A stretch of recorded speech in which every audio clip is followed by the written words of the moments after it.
reebaba ayaa aad loo jecel yahay marka hadii qabiilkan la sheego wuxuu noqonayaa qabiilkii wax caadi uu noqonayaa sida quraanka uu sheegayana wuxuu noqonayaa waxaan isku aqoonsano li taarafu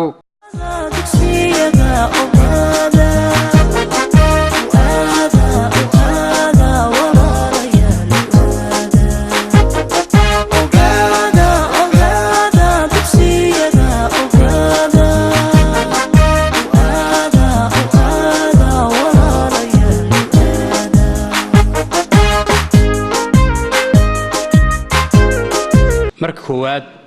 aad iyo aad ayaan idin salaamayaa akhyaarta indheergaradka aqoon-yahanka musheekhda dhalinyarada iyo dhammaanba haweenka ku nool gobollada dalkan Switzerland khaas ahaan inta nawaaxiga gobolkan Zurich agtiisa degan iyo inta gobollada inooga timidba sida fiican ee qiimaha leeyahay habeenkan caawa uga soo qayb gasheen programkan sida ciwaanka ku qornayd waxaynu caawa isugu nimid oo marti inoo ah professorkeena qaaliga ah professor Abdallah Umar Mansour hawshaas oo in muddo laga soo shaqeynayay waxay xagga Allah ka suura gashay inuu kulanku inoo noqdo habeenkan caawa haddaba waxaynu bilaaban doonaa programkeennii habeenkan caawa aynu ugu talagalnay oo ka kooban qaybaha uu professorku ku soo talagalay inagoo siinayna inta badan waqtiga isaga maadaama ay ku kooban tahay munaasibaddu ay tahay munaasibadda afka iyo dhaqanka Soomaaliyeed ay tahay faahfaahinta dib baanu dhigan doonaa madasha maadaama aynu isugu nimi waxaynu ku furan doonaa aayadaha quraanka kariimka waxaynu furi doonaa walaalkeen Sheekh Khadar ayaan ku soo dhaweynayaa si uu aayadaha quraanka inoo furo a'uudu billahi minash shaytaanir rajiim bismillaahir rahmaanir rahiim wal 'asr إن الإنسان لفي خسر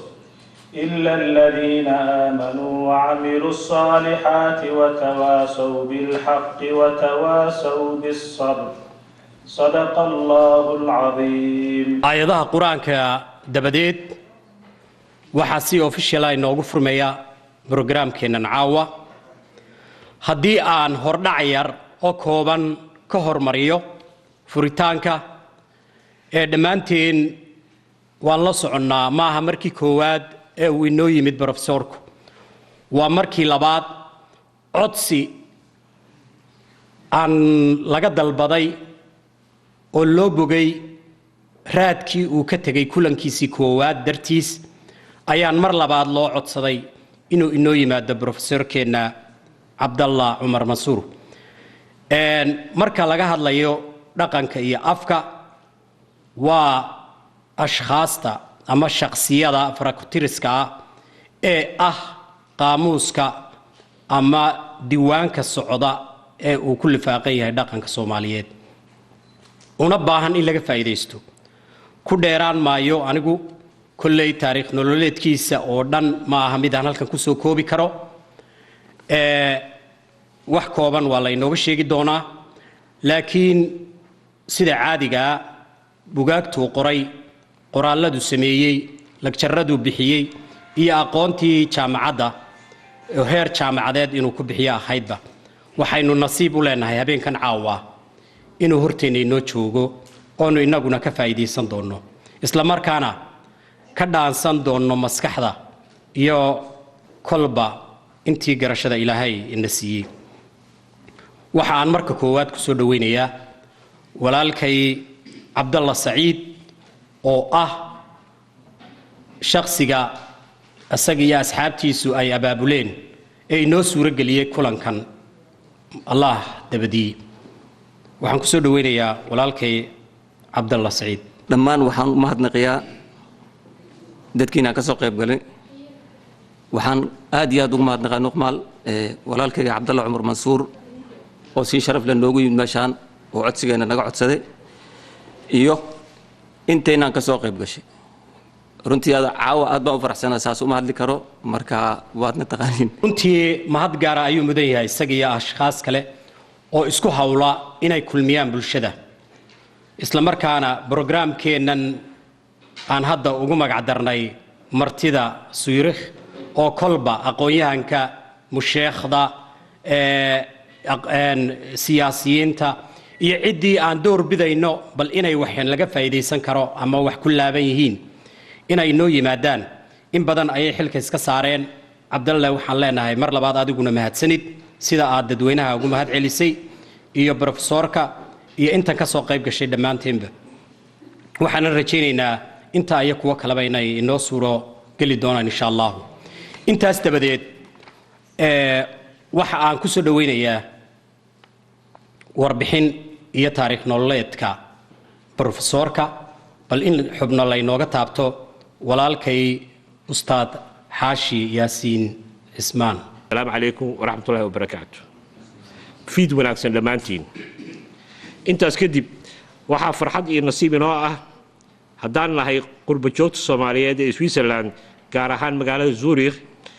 inuu caawa markii labaad nala joogo Professor Mansour Professorku 5 sano ka hor ayuu Zurich noogu yimid waxaan eeba ka rajeynayaa inaysan noqon booqashadii u dambeysay ee Switzerland intaan u gudbin taariikh nololeedka Professorka waxaan yani si kooban u dul cararayaa oo wax ka oranayaa afkeena iyo dhaqankeena eeba wuxuu noogu deeqay af hodan ah iyo dhaqan badankiisu ku saleysan yahay diinteena suuban ee islaamka runtii waa laba mowduuc oo aad u ballaaran oo ugu yaraan u baahan koorso 6 bilood ah nasiib wanaagse Professorka ayaa caawa inoo soo gudbin doona miidda amaba nuxurka labada mowduuc wuxuu kaloo inoo tilmaamayaa wixii naga khaldamay si aynu isu saxno oo aan uga faa'iideysano wanaaga afkeena iyo dhaqankeena laba arrimood ayaan xusayaa anigoo ka faa'iideysanayo fursadda tan koowaad waxa weeye hodantinimada afkeena nin la oran jiray Richard Burton oo ahaa dhul sahamiye Ingiriisa oo Soomaaliya yimid qarnigii 19aad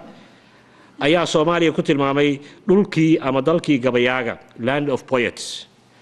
waxaan xusayaa runtii oo aan isleeyahay afafka kale adduunka lagama yaqaan luqadeenu waxa weeye waa luqada kaliya oo yani waxyaalo badan laga soo bilaabo ilmuhu markay dhashaan oo loo qaado huwaayada ilaa dadku qaangaaraan ama waayeel la noqdo ay ku wada ku salaysan yihiin nidaam maaragtay miisaaman oo sidii suugaan oo kale oo qaafiyada huwaayada haddaa ka soo biloodid ilmihii markuu waxaa bay-adiisa lagu barahayaa googaale iyo halxiraale markuu qaangaaro oo teenager noqdo si uu sacarada iyo wax walba isaga biiyo waxa la barayaa wax la yiraahdo caraatan mid walba waa miisaaman yahay mahayadii waa miisaaman yihiin caraatankii oo cayf hol xun oo aan la sheegi karin waa miisaaman yahay kadib baa markii dadku waaweyn wuxuu kala baxayaa gabay iyo jiifto iyo dhinaca dumarkana waxay yeelanayaan maxaa la yiraahdaa buraanbur gabayada waxa isugu jiraan maaragtay jiifto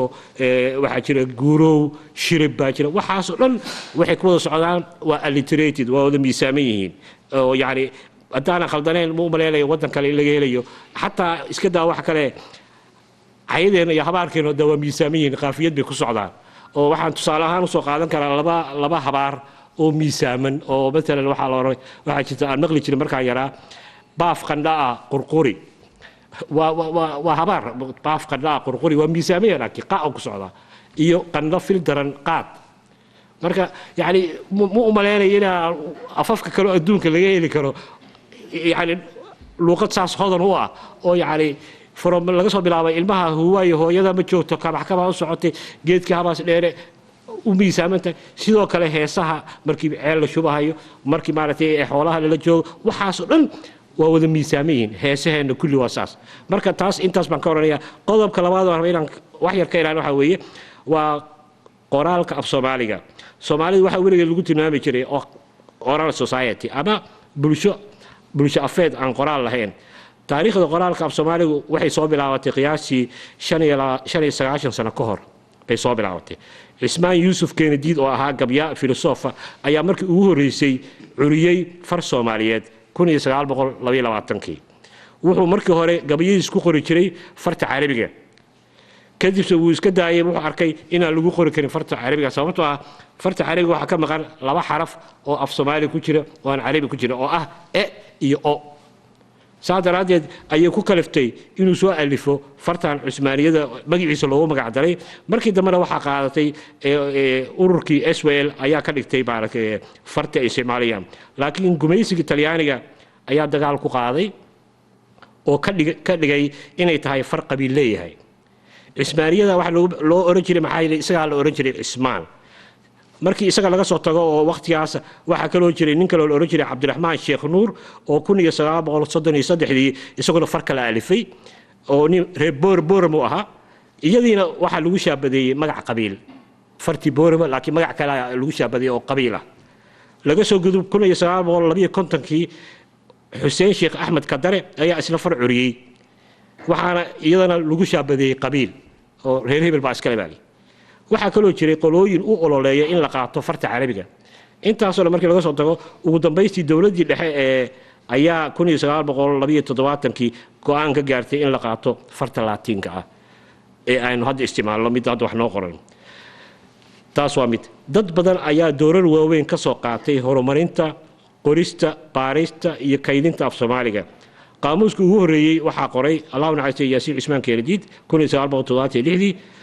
dadka doorka ka soo qaatay af Soomaaliga intooda nool waxa caawa nagala jooga halkan Professor Mansour oo aan runtii ku tilmaami karo living legend ama taariikh nool waxaan si gaar ah mahad ugu celinayaa mudane Cabdalla Saciid oo runtii lahaa fikirka casuumaadda professorka iskuna soo dubariday munaasabadda caawa waxaan kaloo u mahadnaqayaa mudane Abuukar Boob Alfanaan Axmed Yaasiin Faarax Yaasiin Cismaan agaasimaha Sahan TV oo munaasabadda darteed Denmark nooga yimid iyo mudane Camow raggan oo aan la'aantood ay arrinta naga dhicisoobi lahayd ugu dambeystii waxaan soo gudbinayaa taariikh nololeedka professorka professorku jaamacadda ummadda Soomaaliyeed ee Muqdisho ayuu ka baxay 1976 kadibna dalka Talyaaniga ayuu takhasus ku sameeyay wuxuu ka mid ahaa professoradii jaamacadda ummadda Soomaaliyeed ee Muqdisho laga soo bilaabo 1976 ilaa 1990 dalka Talyaaniga ayuu wareegay halkaas ayuuna ka sii waday cilmi baaristii af Soomaaliga isagoo la shaqeynaya aqoon-yahanadii ay hore u wada hayeen hawshaas wuxuuna xubin ka yahay xarunta cilmi baarista Soomaaliyeed ee University Roma Tre halkaas oo uu bara ka noqday dhowr iyo 10 sano wuxuu qoray qoraallo badan oo ku saabsan afka iyo dhaqanka Soomaaliyeed buugtiisa ugu doorka roon waxa kamid ah mid la daabacay 1981 oo la yiraahdo afafka bahda kushitiga iyo taariikhda af Soomaaliga oo Muqdisho lagu daabacay waxa ku xigay 1999 barashada naxwaha af Soomaaliga oo la qoray oo ay la qortay khabiirad kale oo liyaha Bulyeeli iyadana London baa lagu daabacay 2009 wuxuu qoray taariikhda iyo luqadaha bulshada Soomaaliyeed Sweden lagu daabacay 2012 qaamuuska af Soomaaliga oo la diyaarisay oo ay la diyaarisay professoradan liyaha Bulyeeli wuxuu Professor Mansour bilad sharaf ku mutaystay buugiisa la yiraahdo taariikhda iyo luqadaha bulshada Soomaaliyeed oo galay kaalinta koowaad ee buugta afka Soomaaliga ku qoran ee la soo saaray 2009 waa mahadsantiin waxaynu sugnaaba waa professorka oon hortiisna keeno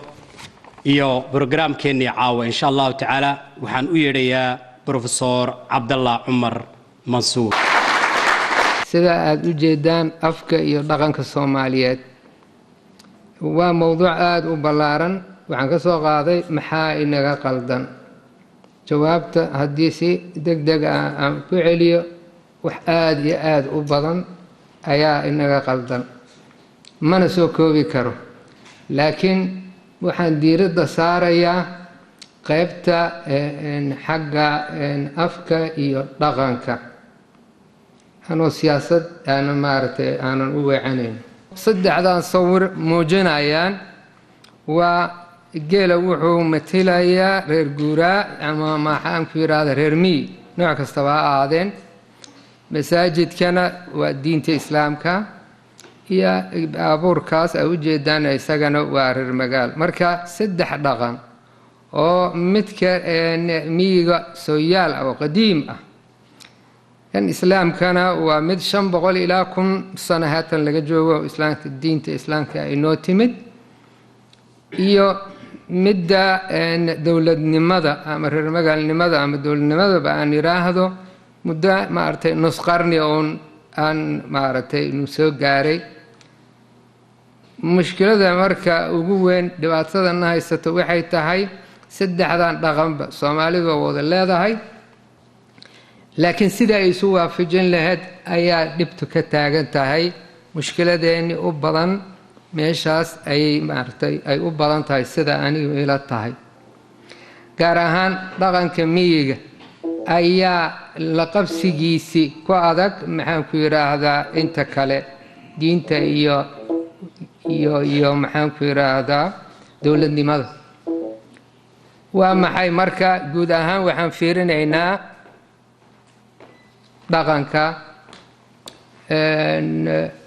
dhaqanku guud ahaan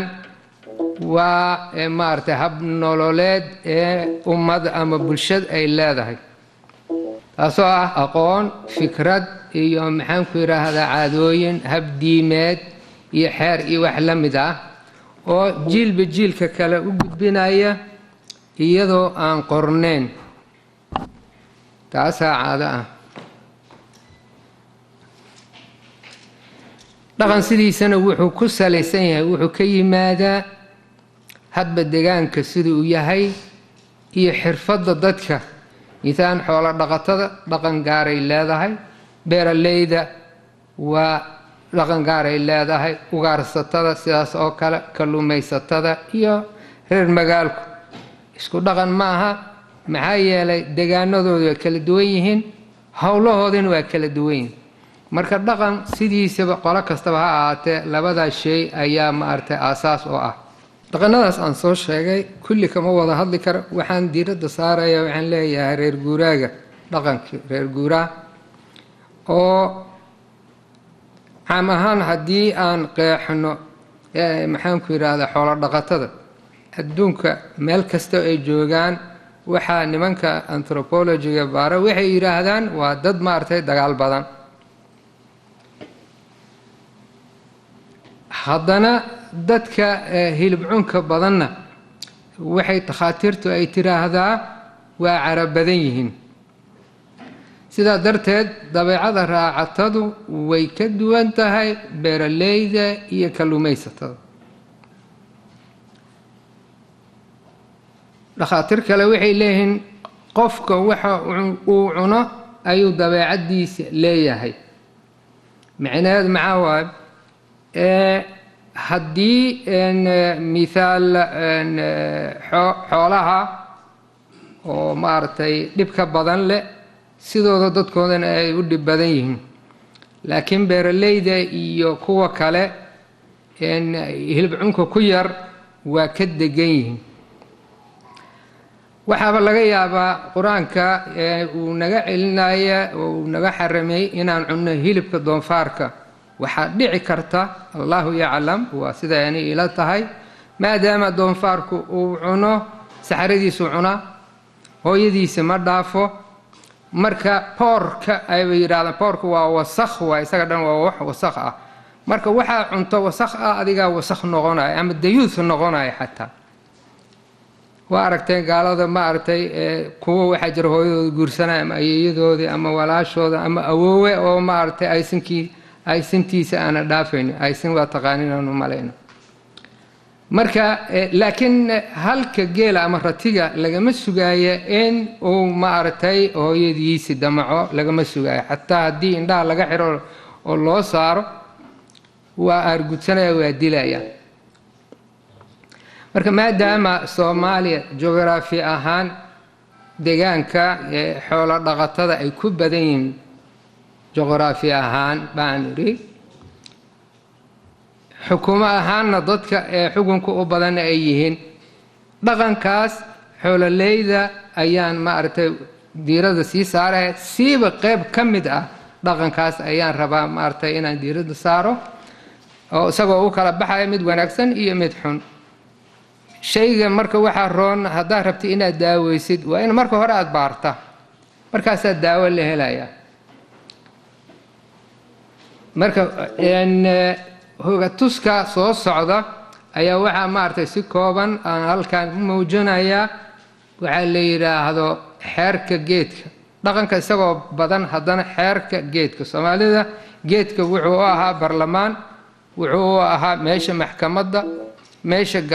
lagu gabyo meesha maaragtay jarada iyo waxa lagu cayaaro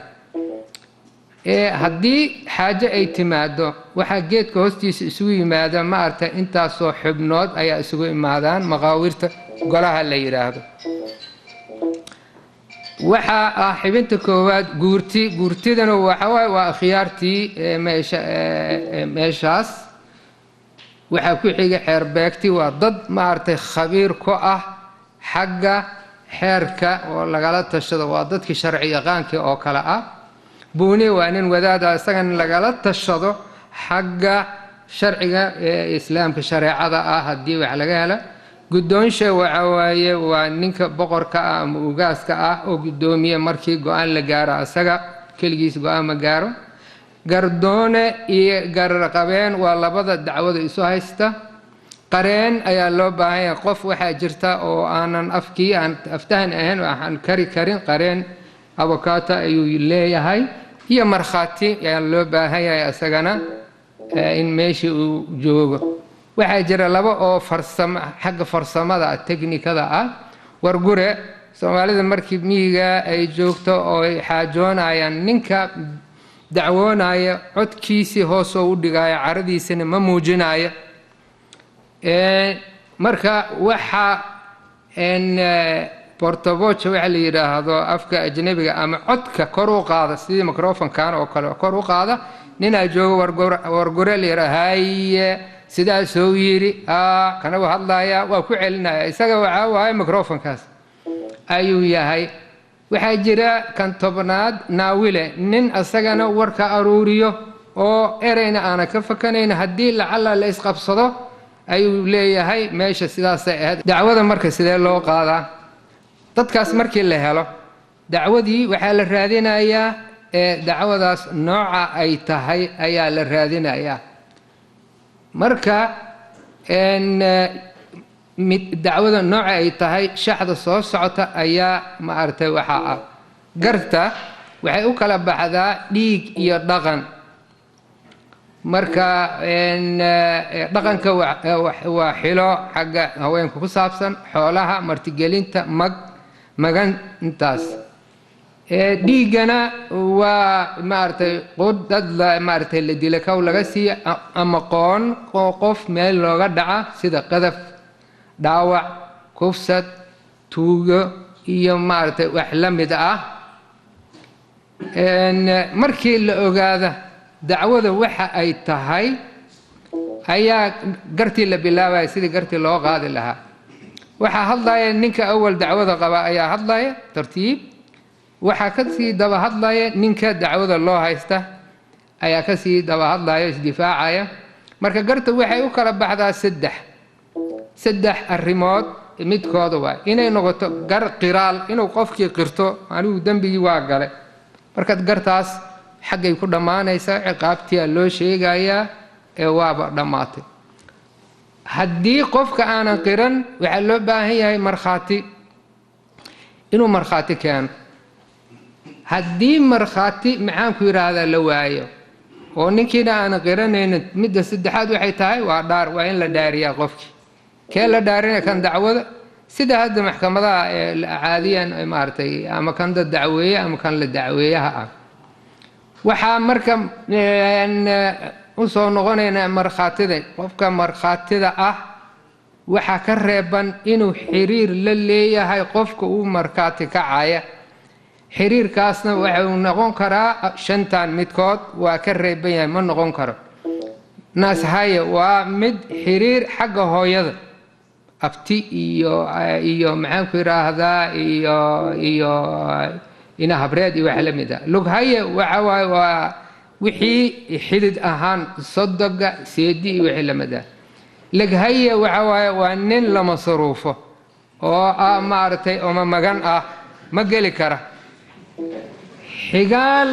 waa midka maaragtay xagga waalidka aabbaha ah, asagana adeer iyo maxaanka walaal iyo ilmo adeer iyo ma geli kara. xabiib isagana waa saaxiibka, ninka saaxiibka isagana markhaati ma geli kara, waxa leeyahay waa la duri karaa leeyahay ma ah. qofka marka la dhaarinaya marka ha ahaade kan markhaatida ah ama labadooda kii noqdaba, marka waxaan soo qaadanayaa aniga qayb ka mid ah reer miyigoo dhan ma aha, waa halle ma wada sheegi kara. weli hal gobol waaye laga yaabaa aanan dadka aanan ee tusaale ahaan aan usoo qaadanaya. marka ninka la dhaarinaya marka hore maxay sameeyaan meelaha qaarkood, waxaa leeyahay meel inta saa loo goobaabiyo dhulka ayaa dhexdaasaa la istaajinaya, gacanta midigna waxaa loo gelinaya dhagax, halkaas markaas meeshaa lagu dhaarinaya. waxaana la leeyahay xero oodan baad ku jirtaa, waxa aad haysana waa dhagax, ma dhalo ma dhiiqo, inaadan arrintaa wax lagaa weydiinaya been ka sheegaynin, ma tii ilaahay sida dhagaxa kaa dhigay baa. haddii mar la yidhaahdo waxaan warkaan ka hayaa aw daahir afqarshe in la yidhaahdo oday maaragtay aada iyo aad suugaantii dhaqan ku dheer, wuxuu yidhi lagama sugaayo inuu been sheego, aada buu isu kurbeynayaa. haddii aad kitaab qur-aan aada u dhiibta tanuu maaragtay kitaabka laga yaabaa inuu ku dhufto markiiba, tanaa u daran. marka xeerka ciqaabta haddii aan qaar aan ka soo qaado, maalan qadaf qofka yacni aada u gafaysa, maxaa waaye aflagaado oo qof aada ku samayso, ama dharbaaxa, ama jeedaal, maxaan ku idhahdaa karbaash koonfurteena aan ku niraahno, ama kabt ama haraati, intaasba dembi ayay ahayd reer miyiga. waxayna keeni kareen maaragtay dagaal iyo dil ayay keeni kareen. sidaa daraaddeed si arrimahaas loo celiyo waxaa la bixin jiray yani qofka ganax ahaan in farda iyo geel ayaa la bixin jiray. weliba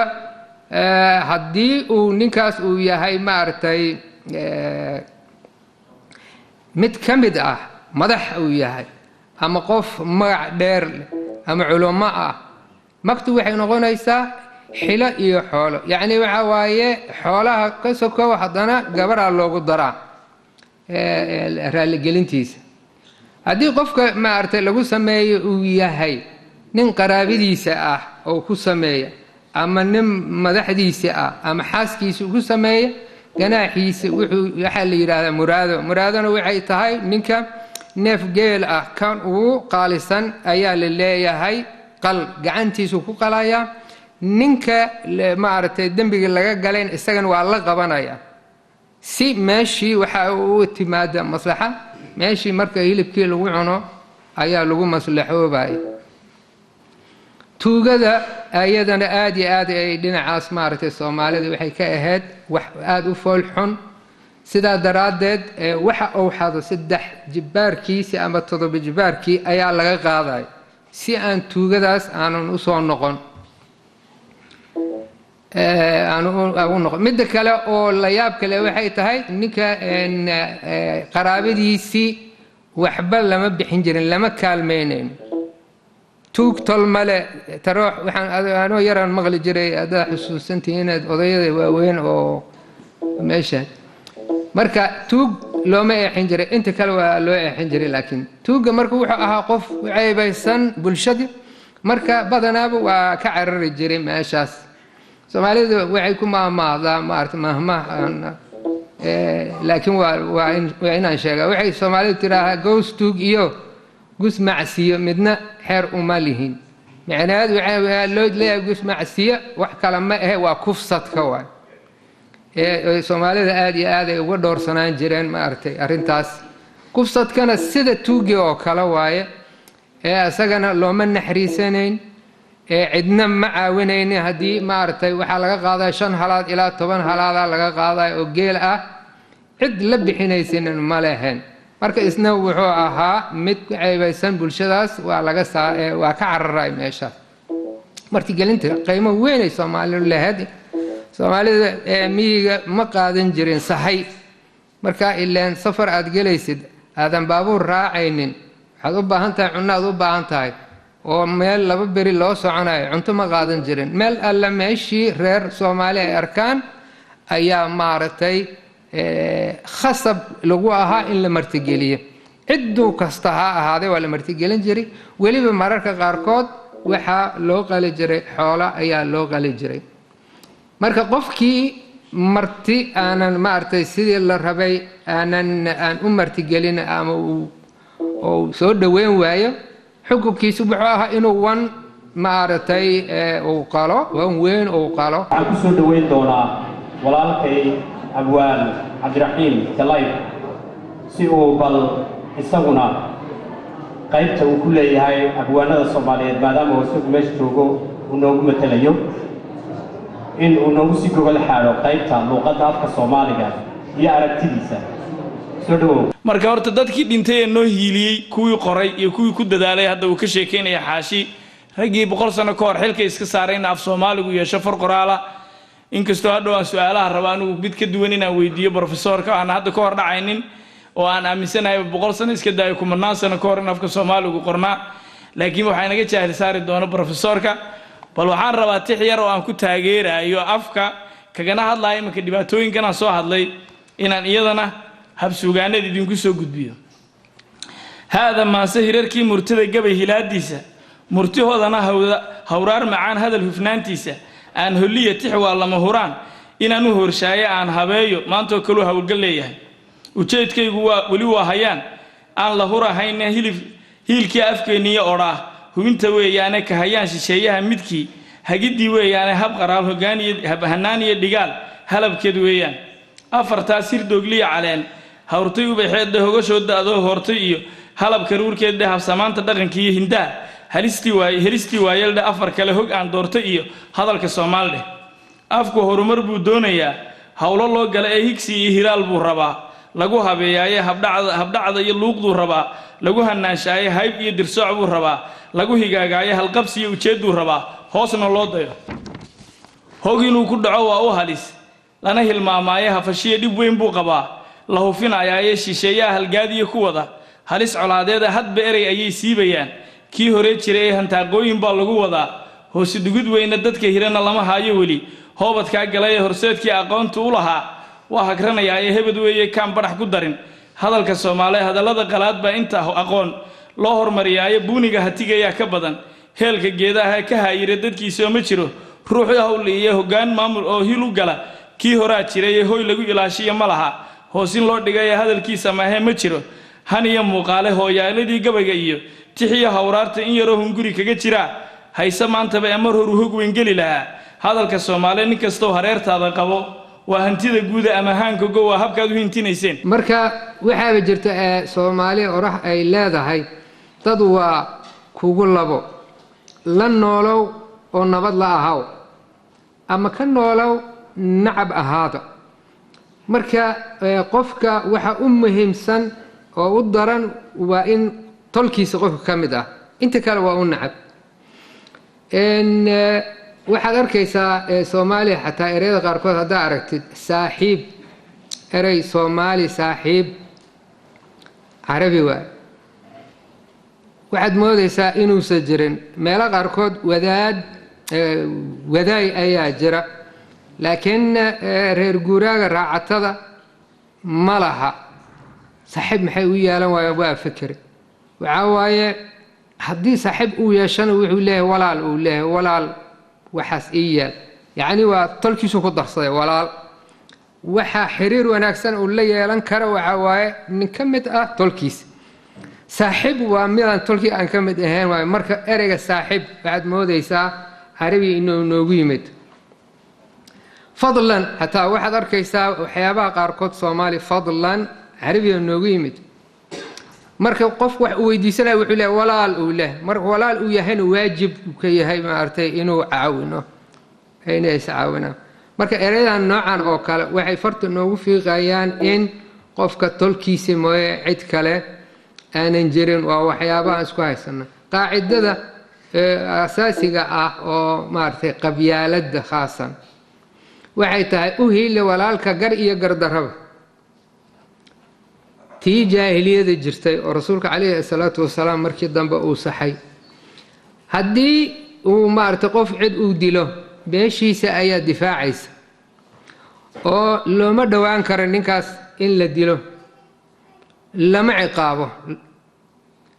cidda wax disha cidda wax laga dilayna laba ayay maartay mid inay doortaan in mag ay qaataan ama inay maartay qof oo qof kale qof kasto ah qabiilka ka tirsan ayaa la dilaya nin aan waxba aan galabsan ayaa la dilaya kaana haddii la sameeyo waxaa imaanaya isku dhac laba beel laba reera isku dhacaya sida daraateed wuxuu ku khasban yahay cidda wax laga dilay waxay ku khasban yihiin inay qaataan magta ayaa la qaataa dhaqankan wuxuu marka aad iyo aad wuxuu u egyahay midkii jaahiliyadda alcasabiya ay lahayd oo annagana soomaali ahaan la dhihi kara qabyaalad qabiil lama diidana sida qur-aanku uu sheegaayo litacaarafuu inaan iska aqoonsano laakiin waa qabyaaladiina waa ti aan sheegnay u hiili walaalka gari gardarraba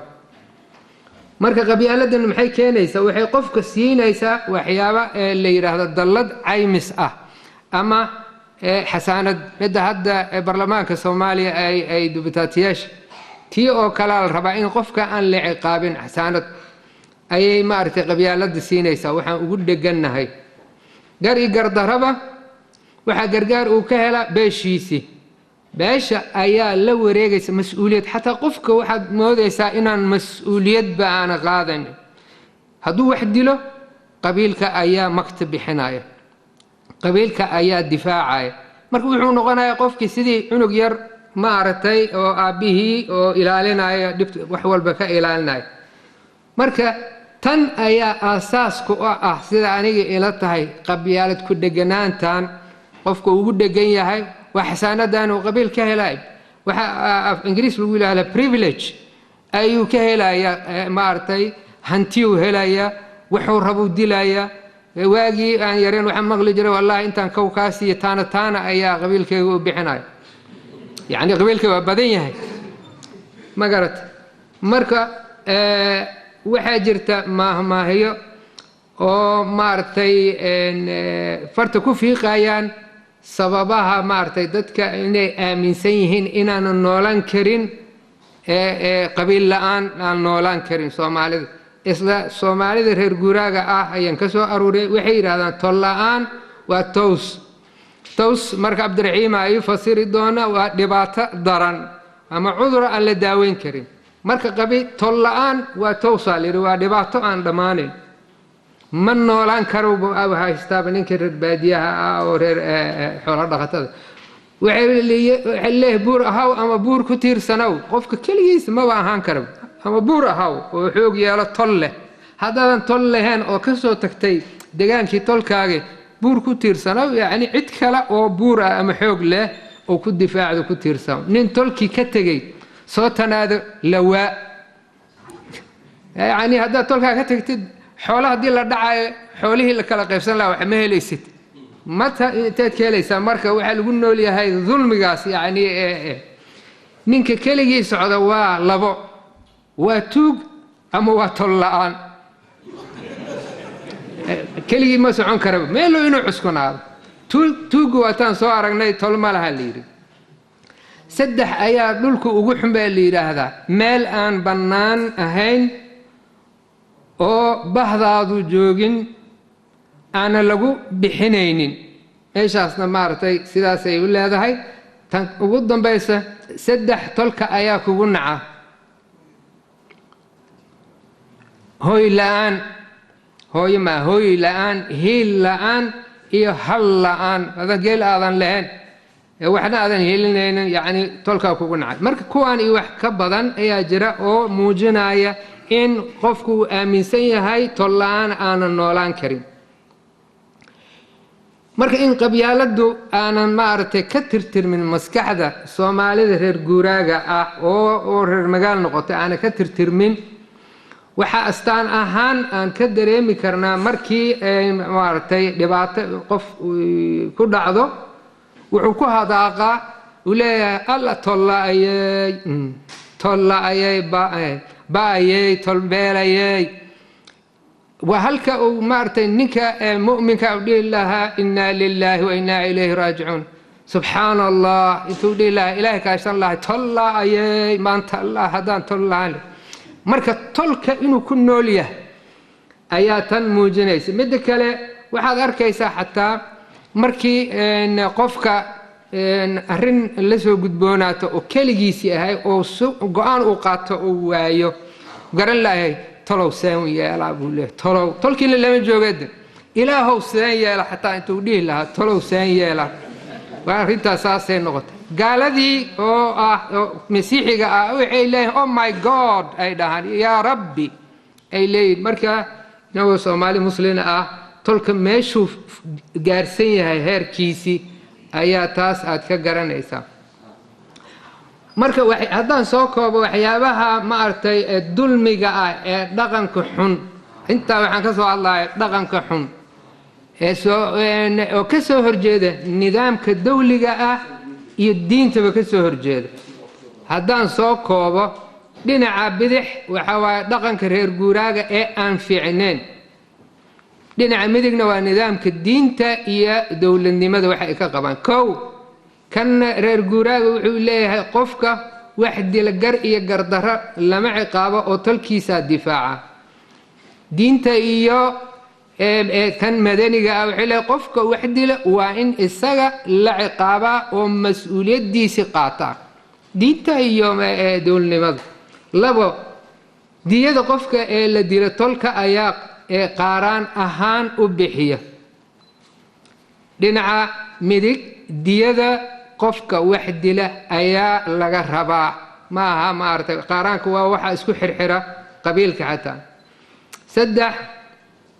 afar waxaa jira gar cadaawe iyo gar sokeeyo xeerarka reer midig waxaa jira marka sokeeyo uu yahay garta tii aan soo aragna waay laakiin hadduu qabiil kale uu yahay gar cadaawaa la yidhahda looma naxariisa labadaa gara ayaa jira laakiin dhinaca midig garta isku mid ayaa maaragtay ayaa loo qaadaa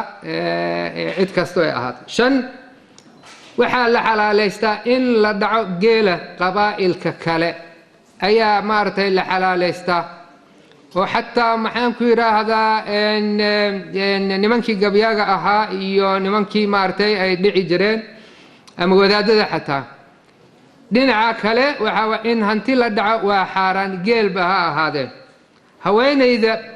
dhinaca bidix haweenaydii saygeeda ka dhinto waxaa lagu khasbaa inuu guursado dumaashigii si xoolihii iyo aan la wareegin cid kale aan u guursan laakiin diinta iyo nidaamka dawliga haweenaydaas khiyaaray leedahay qofkay rabta ay guursanaysaa dulmiga marka arag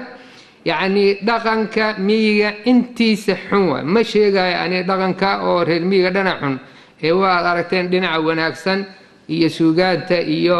laakiin kan xun oo aan waafaqi karin dowladnimada iyo diinta mushkiladan haysata oo bilowga aan ku soo bilaabay saddexdii sawir waxyaabahan ayaa u daliil ah waxyaabaha isdhexgalka saddexdaas nidaam waa kan saddexdan nidaam ayay soomaalidu ku wada dhaqantaa nidaam dawli nidaam diimeed iyo dhaqameed marka saddexdanba waa la wada leeyahay laakiin waxaa la kari laayahay sidii la isu waafajin lahaa weliba midka si fiican midna si fiican looma haysto haddana haddii kii miyiga la haysan lahaa oo Soomaali 25 sano maartay lama dagaalami lahayn geed hoostiisa la tagi lahaa maartay si umaaliye laakiin oo dhibaatada kaasna lama haysto shareecadii markay timidna waa tii hadatee ka taro dibidal oo diintii la isku laaynaay tii dawladnimada lama yaqaan maartay waa ka daran marka arintaas ayaana maartay ayaa inta badan loo aaneyn karaa burburka Soomaaliyeed sida aniga ila tahay waay marka qabyaalada sideedaba waxay ka dhalatay maxaan ku yiraahdaa miyi xoolo raacid xoolo la dhaqdo iyo dawlad la'aan ayaa keentay qabyaalada sideedaba laakiin haddii aan magaalo nimid oo dawlad aan leenahay oo geel iyo waxba aan dhaqanaynin oo maxaan ku yiraahdaa baadiye la joogin beled la joogin dhaqankaas ma ku maartay habboon yahay waaye in magaalo lagu dhaqmo horena waxaan u sheegay dhaqanka sidiisaba wuxuu ku salaysan yahay deegaanka iyo waxa dadka maartay xirfadooda ay tahay haddii wixii dhan ay isbedeleen qabiilkan lagu dhegan yahay ama qabyaaladan lagu dhegan yahay masad bursi iyo xasaanad baadantu ay tahay miya abtiisa wanaagsan lama bahayo si fudud ayaa maartay faraha looga qaaday laakiin qaybtiisa xun ayaa Soomaalida meel kasta ay joogto Yurub ha joogto ama meel deegaan kasta ay joogto kii qaybtiisa xun waa kan qabyaalada waa kii ayaana maskaxdoodii marna aan ka tirtirmaynin taasoo u horseedaysa cadaalad darro dawlad haddii cadaalad ay dhowrto Ilaahay waa u gargaara gaalaba ha ahaatee haddii cadaalada aan dhowrin Ilaahay uma gargaara muslimba ha ahaadee tanna waxa u daliil ah dawladaha reer galbeed oo gaala oo u hormareen waxay ku hormareen waxa waa cadaaladaas oo horay culimada ay u sheegteen taasa marxaati u ah marka maxaa xal ah warkaygu waa bad in dadka la dhiso waa mudnaanta koowaad horta ayaa ah xagga aqoonta barbaarinta suuban oo kala sooci karta xumaanta iyo samaanta haddii dad aan la dhisin dal kaliya aan dhisno يعني وحاواي ومد خسارة له مثال وحن أسوق قادنا دتك تاريخية هنذا وحي راهدان شينا وحي ليهين وحي سميستان وضد حضارة فوق أي لهايين إن يوروب عربت أيها كوري حضارة لهايين مركو وحي سمين دربي دار أي سمين دربي شينها اللي راهدا أو سدح قرن ميلادية كهر أي سمين محيو سمين ويرك بدن مونغولي هذا ويرك بدن لو هاي أي وحي ربان إن إسكت دفاع عن دربي أي سمين مركا وحال الشاقة قرنيجي كواد مركا أي سمين جودي هيسي سد حجار أي وير بان لو قاضي إنتان اللي قال دربي لما صومرين الباب كوين أي على قصو قال محي سمين رشويسيان ضدكي الباب كجوجي marka darbigii la dhisay intaas rafaad loo maray si fudud ayaa maarta inta looga galay sababtoo ah ma dhisin dadka darbi ay dhisan marka kan waa darsi fiican oo marka hore waa in dad la dhisaa dadkaas dhisaya marka darbi iyo wax u taro maxaan ku yiraahdaa ummadda haddaanan dadka la dhisin waa dhibaato aan dhamaanin marka waa in dhaqan magaalo oo suuban maartay inaan yeelano oo iska maartay iyadoo la ilaalinayo diinta iyo dhaqanka Soomaaliyeed ee suuban iyadoo la ilaalinayo waa in dhaqan magaalo aan yeelana maadaama degaankii iyo hawshiba ay isbedeshay reer galbeedka inaan ka qaadano wax alla wixii suuban oo waafaqsan diinteeni iyo dhaqankeeni waafaqsan marka dhaqanku waa la kala ergadaa waa la kala qaataa waqtigii rasuulka calayhi asalaatu wasalaam waa tii maartay nimanka bershiyanka ay ka qaateen maxaan ku yiraahdaa xeel dagaal ninkii farisiga ahaa salmaan alfarisi oo khandaq godkii uu qaday marka waa la kala qaataa dhaqan wixii waxtar aan ka hor imaanayn Soomaalida sida qabyaalada ay ugu dhagan tahay uguma dhagana dhaqanka qaybtiisa wanaagsan oo aniga aan halkaan aan ka soo wada koobi karin uguma si fudud ayay maartay dhaqanka dhinaca wanaagsan ay Soomaalida u dayacdaa haddii aan ka soo qaado mowduucii cabdiraxmaan oo kale waa tusaalo waa afka hooyo oo ah shaygu ugu muhiimsan ee midaynayo ummad waxyaabaha oo ummad midaynayo oo maaragtay lagu faani kara waxay tahay maaragtay in la daneeyo afkaaga aad danaysid waa midka dad midaynayo ma aha diin muslimiin diin haddaad tiraa dad badanaa muslim ah haddaad tiraa maxaan ku yidhaahdaa waxaan midaynaya maxaan ku yidhaahdaa dhaqanadina waa kala duwan yihiin haddaad tiraa waxaan midaynaya maxaan ku yidhahdaa qaabka dad badanoo soomaali u egaa jira oo etoobiyaan iyo oromaa marka laguma salayn karo shakliga iyo diin iyo dhaqan laakiin waxyaabaha midaynaya waxay tahay waryaa qofka hadduu ku yidhaahdo khalaas inuu soomaali yahay waad garanaysaa sida maaragtay ay soomaalida isku aqoonsato markiiba marka afka waa waxyeeladiisii waxaa ka mid ah iyadoo badan oo cabdiraxmaan si fiican ugu taagtaagsaday waxaa waaye in la darajeeyo darajo iyo sharaf lagu raadiyo af shisheeye in lagu raadiyo taas waa waxyeelada afka baabi'inayso markaas ayaana afkii laga faanayaa lagana xishoonaya ku hadalkiis haddii marka tusaalooyin oo aad u kooban aan halkan aan idinka muujiyo mithaal inta aanan ingiriiska iyo talyaaniga waxaan noo imaanin af carabiga aad uu noo saameeya af carabigana waa af aan walaalo nahay af carbeedkii af soomaaliga waa laba ilmo adeera linguistic ahaan ama cilmi afeed ahaan laba ilmo adeera ah midna mid kale kama imaanin wax badan aan wadaagnaa laakiin taas micneeda ma aha in erayo af soomaali sida cabdiraxmaan si fiican uu sheegay aan ku bedelno erey carbeed sababta maxay tahay waxay tahay adigu waxaad isu haysataa inaad liidato oo marka af carabiga marka aad ku hadashid inaad sharaf yeelanayso tusaale sideetameeyadii jaamacadda ummadda soomaaliyeed annagoo maaragtay markaas aan rabnay inaan furno kulliyatu alluqaat ama faculty of languages of shay waxa lagu yidhaahdo ayaan rabnay inaan aasaas magacaan u yeelnaan nidhi marka aniga iyo koox waxaan nidhi kulliyadda afafka aan dhahno marka dadaa naga hor yimid war afaf waa maxay kulliyadda luqadaha dheh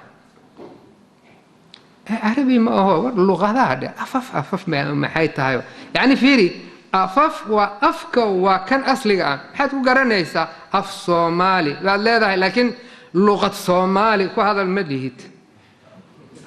أفك هوية لغة هوية ما أفك هوية وأفوا معنى كلام هياشة مركا بالإهانة ده سأروي حويري وأنا لقى حب بدي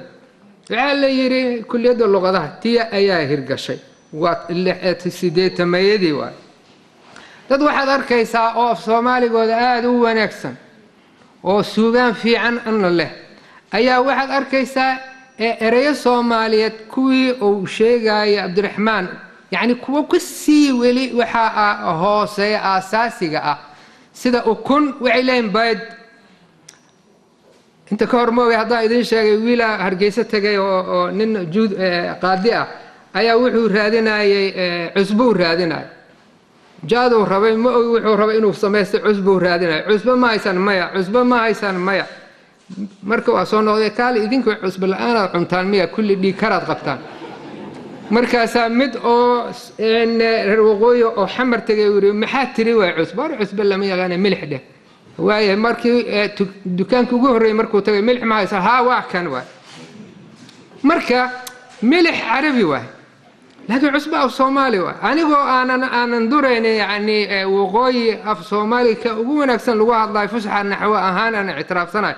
laakiin xaqiraadda arag milix baad war dharka iska ghasaal yani inta la dhihi la iska dharka iska ghasaal ayaa la leeyahay marka intaa waxay ku tusaysaa baytilmaa musqul lama dhihi karo maartay baytilmaa carabi waay baytilmaa aad leedahay marka ereyada oo kale waxay ku tusayaan isliidid oo yani qiimo isu yeelid in carabiga markaa ku hadlaysa markaan dambena haddana la gaaray burburkii kadib af ingiriisigii asagana bannaanka soo baxay markuu arkay af soomaaliga in la duugay oo wax lagu qori jiray wax lagu baran jiray wax maaragtay ahaa afkii lagu adeegsan jiray maamul iyo waxbarashaba midkaana abud soo eray oo u soo baxay bad bannaan markaasaa waxaad arkaysaa 2016 commissionka la sameeyey 2016 electionkaas ma lagu guuleysana I don't think inaan lagu guuleysana marka ninka af Soomaali ku hadlay miya markuu leeyahay commissionka maaragtay doorashada وما iska yiraahdo gudiga doorashada shuf yani commission haduu yiraahdo yani sharaf waaye ma gastay laakiin in Soomaali ay weydii goorma soo gashay Suuriq ama goorma soo gashay aniga 2009 kii soo galay arha ku yiraahdo 2009 maxaa jira Soomaali ma tiraan lahayn ma arti koow laba waa kii asaasiga waa tirada waxyaaba afafka lagu aqoonsanayo waxa tirada iyo xubnaha jirka madax iyo waxyaabahan waa tiradiga la isku yimid barina aniga ra'sigeyga ama my headkeyga ayaa waxa ayaa imaanay sida aniga markaan aan right gareeyay oo markii dambana ma artay aan community gate gareeyay oo wixii gareeyay kaliya oo aan Soomaali xataa aan ahayn ka daro dibidal waxa waaye waxaad arkaysaa qoladii TV-yada wax ma aragtay afkii saxi lahaa waxaan xusuusanahay BBC-da marka qofka af Ingiriis u soo galiya waxay sameyn jireen waa sixi jireen Soomaali sidaas ay dhihi jireen marka ay isku day jireen inay saxaan laakiin TV wax sixi lahaa oo Soomaaliga bal magacyadooda fiiris SNTV Somali National TV waa kii Soomaali u jooga xamar u taag makaasa loo waa macni TV-gi qaranka Soomaaliyeed home cable afkaas wuxuu yahay home cable Royal TV aga sii daran Universal TV Somali Channel anon midna aanan durayn yani waxa waay magacyo Soomaaliya loo waay Royal soo boqor iyo wax u laakiin si uu helo yani dadku soo jiita waa in Ingiriisi meesha uu galaa di kale ma arta hatta markii la soo qoray news warka hoos lagu qoray news ayaa la kormarin marka maxaan ula yaabaynaa dhalinta qurba joogta ku dhalatay maxaa loola yaabaa idaa kaana rabbul bayti bidafin dhaaribin fashiimad ahla biraqsin ninkii shaacirka uu yiri haddii aabba durbaan garaac uu bilaawo ilmihii maxay bilaaween inay ciyaara marka aabihii hadduu leeyahay commissionka maanta yaala aniga ma artay transparency ila ma aha waxaan haddii aan yiraahdo wiilkii maxaad ka sugaysaa sidaa darteed dhalinyarta waxaan arkaynaa inay ka xishoodaan Ingiriiska ma ogi agtiina meelo badan waxay xishoonayaan inay ku hadlaan afkooda hooyo ama ay ka faanaan waxaan TV mar aan ka dhageysanayo aan maqlay la leeyahay kuwa waxa jira Ingiriiska markay arkaan qof ku hadlaya af Soomaali hadduu niyaa war waa Faarax he comes now from Somali badow waay hadduu yimid waay hadday gabar tahay war Xaliimo waay naga daa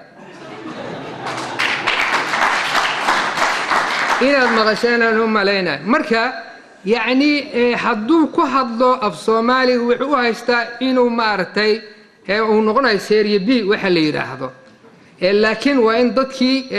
la mid noqda qofka waxa cadeynaya Soomaalinimadiisa ama heybtiisa ama af Ingiriisi waxa lagu yiraahdaa identity ma aha diin iyo dhaqan sidaan hore aan u sheegay laakiin waa afkii waa haddii afkaas maartay laana afku wuxuu xambaarsan yahay dhaqankaagi diintaadi fikirkaagi suugaantaadi waxyaabo badan ayuu xambaarsan yahay afka haddii afkiisa hooyo qof uu lumiyo intaas waa luminaya af kaliya ma dhumay dhaqankii dhumay diintii ayaa ka dhumaysa ilaa diinteeni maxaan ku yiraahdaa afkeeni wuxuu xambaarsan yahay oo u badan waa diin waay oo waana iyo khair iyo salaad waa diin waay marka saddexdaas waa wuxuuna rabaa inuu la mid noqdo dadka cadaanku la nool yahay laakiin isla markii serie B waxa la yiraahdo ayuu yahay mar walba haddii shaqo uu galo qofkaas mar walba waa la liidaa يعني حتى سي او توس انا ما ارتان اهان سي او ددبن ولا ليدا marka adiga iska yeel si kasta aad yeelatay mar walba waxa tahay serie B baa tahay sideedaba dad ummad hadii la rabo in ma aragtay diintoodii iyo dhaqankoodii laga baabiyo waxa laga maraa xagga luqadda ama afka ayaa laga maraa hadii afka laga baabiyo afkiisa hooyo خلاص قاعنا كجرا نكاس ولا هنتي عرورتين هذا وحال لو هنتي وحي تهاي وأفكي اللي قبل مية وأركت هاي مركة هدي مر أفكي اللي قبل مية إن صومال نمدي أتكوش على سنة قد يا أخي نمان كاسي مارتي مريولي وحودي قد يوحو أك هو نكا عاد وحال مغلى هو محد قد ريسا أبتيجي أثير كذا كويسة ومارتي لكن كي على غبارة ولاية وكرهبة والد كيسي حوالده wax u diray marka waxa ilaaha boon maartay in aan yeelano dad shakhsiyad leh oo isku kalsoon inaan ahaano qofkana marka hadii afkiisa hooyo uu liido waa maxay tahay shakhsiyadaada liidi marka uqda nafsiya waa complex of inferiority yani ama taliyaan waxa complex of inferiority hadi waa kaliita oo kale afkaaga hadii aad liidid adiga isliiday marka waxa noqonaysaa dadkaas toosan oo waxa noqonaysaa dameer daan raacday ayaa noqonaysaa hadii tusaale aan ka soo qaado xagga inaan nahay dad iska maartay daan raac inaan nahay waxaad ka garanaysaa farta aan adeegsano waa far Latin oo waxay adeegsadaan Yurub oo dhan farta Latinka ay wada adeegsadaan ha ahaatee in waxay leeyihiin farahaas ayagoo isku mid ah ayaa qaarkood codadkoodii sida loogu dhawaaqayo kala duwan qolo walbana sideedii ayay ku dhigan tahay oo ma bedesho sida ay ugu dhawaaqdo marka tusaale haddaan soo qaada مثلا in afkan Slovenia lida xarafkan a Soomaaliga ah zaa ayaa loogu dhawaaqa afka Poland acdaas iyadan hal zaawag tan kore waa laba za af Ingiriisiga mar waa sa marna waa ka af Talyaaniga mar waa cha marna waa ka ayaa loogu dhawaaqa marka inagan hadii caadeen sidii hadii aan ugu dhawaaqno maxaa naga reebay Poland waxaad arkaysaa labada xaraf la israacsiye aanka aada iyo haada la israacsiye ayagu waxay u tahay dhawaaq ahaan aha Swiiska idinku waxay idin tahay kha oo Zurich dad badan aan weydiiyay Zurich ma aha waa Zurich kha idin tahay Ingiriiska ch ama aadi ha waa ja teacher oo kale Faransiiska si aanka iyo haada wuxuu u yahay ان شاويه عبد الرشيد مركي قران عبد كهيب قران تليانيga ch ama aadiha wuxuu u yahay ka abu yahay ka iyo ki ay u noqonay taliyaanigu wuxuu leeyahay xarafka ga kaliya afar cod uu leeyahay afarta waxa kamid ah hadii ga iyo na la isu geeyo nya uu noqonay manyo ninka oo ingiriiska wuxuu leeyahay magno no alle manyo de alle Puglia waji ga iyo la iyo ida waxay noqonaysaa gi Puglia shisheeyaha wuxuu yiraahdaa Puglia no wala saxaya Puglia dhalale marka waa lagu khasbaya afkaas sida daraadeed waxaad arkaysaa magacyo badan oo shisheeye ah sida loo akhriyo iyo aanan islahayn Andrzejewski waa ninka aad iyo aad u darsay Soomaaliga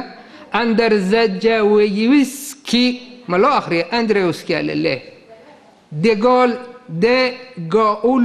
أن أخري لهن ديغول لله شويد نيويورك ستوكهولم بلسي وقريهن سيدودي مبدلان شيشايا هاوي ماذا أما عيد كله لكن بالإيك مقعيدين هالضواي مركا أن صومالي أن جوغنا نور حسين عبد رشيد تصالح مقعان اسكا سوقاتي فر صومالي وكو قران ninkaas hadii uu tago dalka Talyaani wax la mid ah muxuu noqonayaa nuurtii labadii hal ubay noqotay. ingiriiska hadduu tago noor aa loo qoraya, faransiis hadduu taga nouur aa loo qoraya, waa loo qoraya. marka xuseen arag inta sida isu bedelaysa, xuseen sidaa ah. marka haddii qofkii soomaali oo magaciisii maxaan ku yidhaahdaa sidaan loo qoro, dokumenti kugu qoran nuur soomaali ah oo dhalashadaadii maaragtay waxaa kugu qoran, haddana dalka aad ka timid nuur ama si kale ah, koo kale isagana nuur si kale ah, dalkii aan la tagno waxaa leeyahay haddii sharci uu jiro oo nidaam la raacayo waxaa leeyahay adiga kee waay. waad ogtihiin yurub haddii magacyadaadii hal xaraf ay isdhaafsan yihiin safaaradaada aad soo hagaajiyaa lee lagaama yeelayo hal xaraf. ma ogi iswiiska hadduu indhaha idin maaragtay ka qabsanayo, annaga agteenna hal xaraf lama ogola. marka laakiin innaga kuweena waxaa waaye magacyadeeni sida la raba ayaa laga dhigaya. yaana ka dhigay waxaa waaye dadka aan namartigeliyey ayaan ka dhigay. annagaana ka bilaabaynaa baasaboorka soomaaliya markii laga bixinaya cabdalla waxaa leeyahay abdalla umar mansuur ayaa loo qoraya. maaragtay xaggaaba laga soo bila maxay u yeeleen bannaanka haddaad tagtid cabdalla ma karaaya oo maxaa kaa galay bannaanka iyagaba maaragtay kugu khasbaaya. marka haddii maaragtay haddii arrinta ay saas tahay inagu maxaa inoo diiday marka in aan magacyadeena aan ku qorno habka farta af soomaaliga. hadday khaldaan oo u yidhaahdo abdalla no cabdalla waan leeyahay oo farax no faarax, sida ayagaba ay u saxaan annagu waa raaligelinaa sida ayaga ay rabaan, iyagana waa inay teeni maartay sideen ay u raacaan oo aan leelana shakhsiyad isku kalsoon aan yeelana aanan noqonin. haddii adiga aan isqiimayn ninku qiimeynaa ma leh. maxaa yeelay waxaan leeyahay ila isku faraanahay, farta ay adeegsadaan annaga waa adeegsana, ayagaba maartay farahoodii siday rabaan ay ugu dhawaaqaan annagana keeni inaan ku adkaysano. sideedaba cid maaragtay far marka la qoraayo looguma talagalo shisheeye in la fududay ee dalka cidda maaragtay ummaddaas loo qoraayo ayaa loogu talagalaa si ay u fududaata. markii inagu mana fahmin waxaa waaye waxaan u fududaynaynaa maaragtay shisheeye maxaa naga galin. marka farta af soomaaliga ajnabiga isagana waa inuu u dhooraa sidii annaga aan u dhoornay, laakiin haddii annaga aana dhowrin yaana dhowraay waayo. dhibaatada kalena haysata xagga magaca waxaa jira magacyada soomaaliyeed inta ka horna waan ka hadlay daraasad aan wado waaye. magacyada soomaaliyeed waxaad arkaysaa mithaal maxamed cali cabdullaahi. maxamed cali cabdullaahi war ma aragteen maxamed cali cabdullaahi ninkasaay ma leh. maxamed cali cabdullaahi oo qabiil walba ku jira ayaa jira. marka waxaa ii jilciyaa lagu leeyahay maxaad u jilcinaysaa tilmaansii waa inaad sheegta ciddii u dhashay, taas waa tilmaamay noqonaysa. ama waa inaad sheegtaa shaqadiisa kii dhakhtarka ahaa, ama waa inaad sheegtaa qaabkiisii maxamed cabdullaahi kii buurnaana misma kii dheeraaba waa inaad tilmaantaa, ama naaneystiisa waa inaad sheegtaa. soomaalidu waxay tiraahdaa qof aan naaneys lahayn waa ri aan gees lahayn. taasaa yacni baahi naaneys inay jirta yacni macrifa lagu garanayo ayaa maaragtay ayaa mahmaahdan ama orahdan ay tusaysaan muujinaysaa. walow nasiib daro naaneysyadeenii ay u badan yihiin ilay, gacamey, madaxeyd, dhegaweyne, afweyne iyo jinoole iyo laangare iyo cabdiwaal iyo caashawaal iyo wax u eg maaragtay taasoo oo diinta islaamkana maaragtay qur-aanka sida aad ka warqabtaan oo diidaya in magacyadaas xun la isu bixiyo. marka aan qurbaha aan nimid oo aan la nimid maaragtay la nimid maxamed cali cabdullaahi nin ah ayaa yimid qurbihii. marka ma laha wax la yidhaahdo sarneem ama magac qoys ma laha. maxamed cali cabdullaahi waa badan yihiin. maxay sameeyaan marka aniga talyaaniga aan jooga waxaa la yidhi magac qoys samaysa waxaan idhi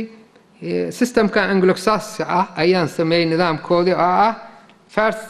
first name iyo last name cabdalla waa magaca last namena mansuur aan idhi meesha askartaan tagay waxaa la yidhi kan labaadna maxaa waaye waa magacii aabbahay kan waa magacii awowga magacaaga kee waaye cabdalla waaye sarneemkaaga cumar mansuur waaye iska dhaaf warkaas waa ligu khasbay nidaamkoodaa sidaas ah marka ingiriiska hadda marka waa kan hadda fiiri maxamed cali cabdullaahi oo soomaaliga ah markuu tago UK maxaa la leeyahay cabdullaahigii ayaa wuxuu noqonayaa magaca qoyska maxamed cali magacii wuxuu noqonayaa Italia markaa tagtid cali cabdullaahi kii aabihii iyo awowgii ayaa wuxuu noqonayaa magaca qoyska noqonaya haddii Swiiska iyo waxaan u maleeynaa Sweden haddaan khaldaneen magaca kii labaad ayaa waxaa idin noqonaya surname marka cali maxamed cabdullaahi aabihii ayaa wiilkii noqonaya magacaan sidaan ah marka oo basaboor ama diblom noogu qoran haddaan la tagno Soomaaliya ama dal carbeed aad la tagtid oo adiga iyo wiilkaagii isku magaca noqotaan haddii aniga la yiraahdo Cabdalla Mansuur ingiriisaan jooga ama Sweden wiilkayga la yiraahdo Abshir Mansuur inaan walaalana iyo in kala lama kala garanaya iyo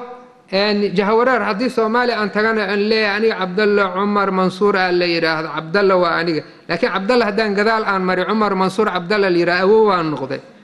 dokumentigii Soomaali lagu sameeyay iyo kuwii banaanka isma keenayaan waxaa imaanaya jahawareer ayaa imaanaya marka waa fawdo waa nidaam xumo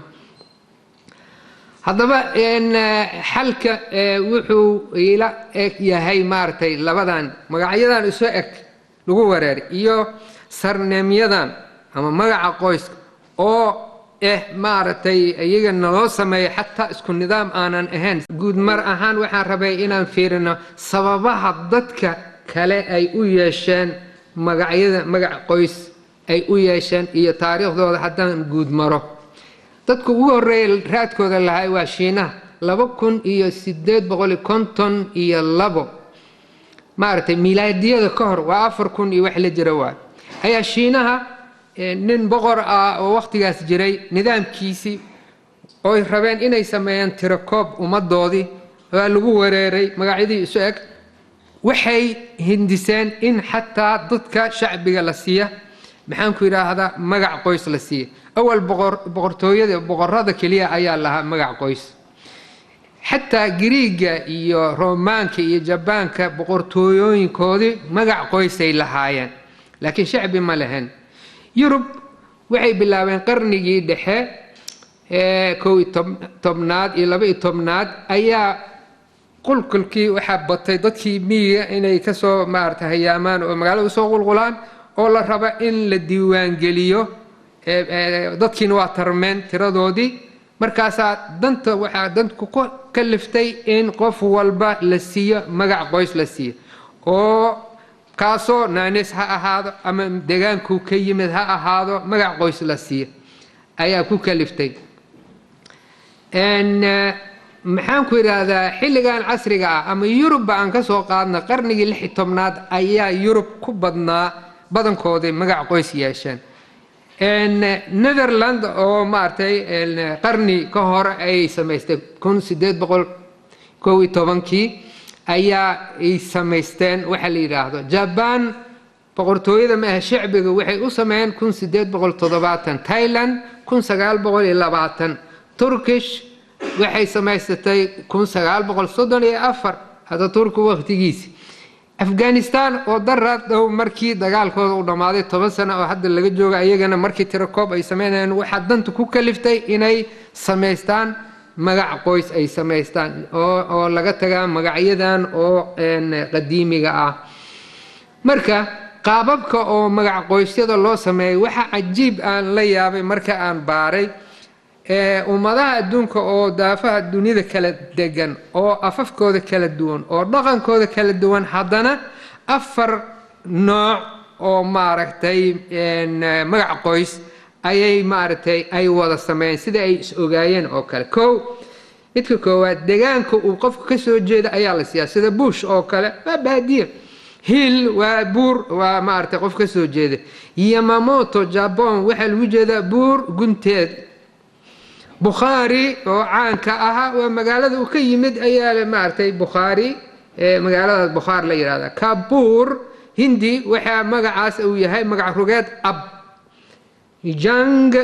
Shiina ayagana webi Jang la yiraahdo ayaa umada si Moskva mooysa loo akhrinayo reer Moscow waado reer Muqdisho magacaaga waxa sarnam ku noqday oo kale qaybta labaad xirfad qofka xirfadiisa ayaa maartay u noqday sarnaam sida maxaan ku yiraahdaa Smith oo kale waa tumaal النجار عربيga oo falayaame ama geed qore iyo wax oo ag carabiga oo ka buuxa qolo kasta leh tan saddexaad sifada qofka waxaad arkaysaa nin magac qoys short ama brown waxa waa sifadiisa waa midabkiisa iyo gaabnidiisa Tolstoy oo ninkii aanka ahaa naanistiisi waxa lagu jeedaa buurane الأحمر قبيل يمن مارتي أيا وحلو يقان الأحمر جذودان هذا تري أو كله دوغان إردوغان تركيشكا وقلير قاو شينا وعوايا ودر نندر مركز صفة قفكا واي كلا فراد وعوايا وإسركا قفكا إسر كيسي إن مارتي وقو قديم سن ولبن نوعه مد وحو نقول كرا باشا قبيلك وكسو جد مثلا وحجرة آل النهيان نكي بقركي سلطانكي إماراتك آل النهيان ورير نهيان إن أيرشك وحي قبان أوبريان سيدا لو دواغا في عن ماقاني وحي أغضو وحي أردقان رير بريان مقع قبيل واي كوهن يهود مركا إليهن وقبيل مركا كوهن الأرتيد قبيل كاس وانغ شينا وقبيل iyo kaas oglo waa isagana magac qabiil oo turkishka magacyada abkiisi loogu abtiriyo ayagana carabta iyo yahuudba waxay isticmaalaan ibn khaldun bin laden bin gorian ibn ama bin ay isticmaalaan marka waxa waaye waa abihiisa ma aha waa mid ka mid ah abtirsigiisi ayaa ibn khaldun markii la leeyahay waxaan arkay waa abkiisi shanaad lixaad maaha abihiisi khaldun reer galbeedkana waa la yaab aan la yaabay waxa waaye noocaas oo kale qabaan Powell ninka la yiraahdo wuxuu ka yimid ab Howell ab marka waxa waaye waa ina ابنه أو كلا ابن هاول أو كلا والسكوت دجيه مركا باول ونقضي ماك نايل سيدي ماك دونالد لله ماك وحكلا معها وحوا ابن أما إنا نايل جون فيرز جيرالد كينيدي ومدعوينه وحاها مريكان فيرز وحا كيمد أصل كيسي لاتين وفيليوس وإنا جيرالد أو كلا جيرالد بل في هنغاريان فيداس واينا إيفانوف روشكا وحواي نوف أوف تاس ويلسون مركا اللي هي ويليام سان أوف ويليام إيو جونسون إيو وحا لسوكو بكرما عرفت مقع ابن تيمية هدي أنفيرنا ابن تيمية اللي هدي أنفيرنا أصل كيسي وعكيمد مارتي انت احمد بن عبد الحليم عبد السلام بن عبد الله بن كقدام بي تيميه واي marka kii ugu dambeeyaa la soo qabtay last name oo kala waa الله محمد يعني مالينا magaciisa ibn taymiya reer galbeedka waa lamid Irish-tan ugu daran sida carabta oo kale ayay abtirsigoo ay u lahaayeen maartay oo waxay isticmaalayeen halka oo إنا أما ابن أب أي لاين محي جرين ليولين أب دفلين أب لاب أب موجودة سيدي ابن أو كلا مركي دم بواسو كوبين lewelin ab gruferd ay ka dhigeen haddana waa sii koobeen waa dheeryahay lewelin abti waxaa lagu bedelay s oo gadaal loogu daraayo waad aragteen reer galbeedka s ayaa u wada badan maaragtay gadaal loogu daraayo abkii saa lagu bedelay marka meeshii marka waxay ku tusaysaa in magacyadan xataa reer galbeedka oo sarneemyadan ay ku faanayeen wax kale ma ah sida kuwii carabta oo kale oo maaragtay magac oo ab ayaa maaragtay lasoo koobay maanta madaxweynayaasha waxaad arkaysaa faransiiska François Hollande aan u jeedno asalkii wuxuu yahay François Gerald Georges Nicolas Holland marka abtirsigii waa waxa la soo qaatay Holland ugu dambeeyay François waa magaciisi waa Bush George Herbert Walker Bush inta dhan waxay muujinayaan magaca qoyska inuu ka soo jeedo abtirsiga haddaba maxaa inoo diiday anaga inaan ma artay aan yeelano magac qoysya